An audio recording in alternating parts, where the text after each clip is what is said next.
what is so interesting about William Shakespeare's complete works? I'm sure you've seen this 1,000 times, but this copy is a lot different than your standard copy. So, on the title page we have 1896 is when it was printed, and it is in pretty good order. You can see the speckling here.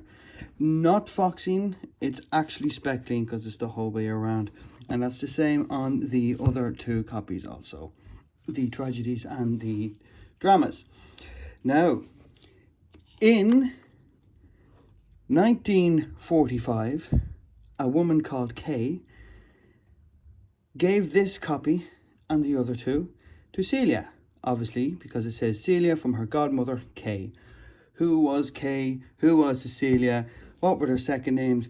We'll never know. However, what we do know is that she had a lover. So, in the year 1945, of course, was the end of the war, she receives two letters from a man called Timothy. If I can just open these up, make a fool of myself, why not? And if you can see this, these are in Cambridge College. It is Sydney Sussex College in Cambridge. They are opened all the way back in the 1500s, late 1500s, I think. In these letters, she's basically asking, Timothy is asking Celia out on a date. And he says, this is where we could meet. And if you'd like to have dinner, this is what I could cook. And he signs it, Timothy Wheatcroft. I'd love to find out where he is now, or who he is, or what went on.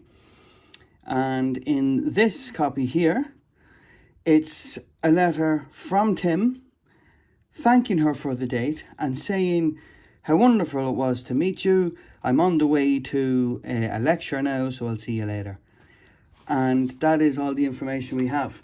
If you read it in its entirety, which I won't now because it'll take too long, you'll see that he had a bit of a sense of humour. However, I think it's pretty cool that we know that Celia's godmother, Kay, gave it to her in 1945, and she at least went out on a date with a man, and maybe they had some fun, who knows. But that's it pretty much. I think they're pretty cool books, and with a little bit of history attached. How cool.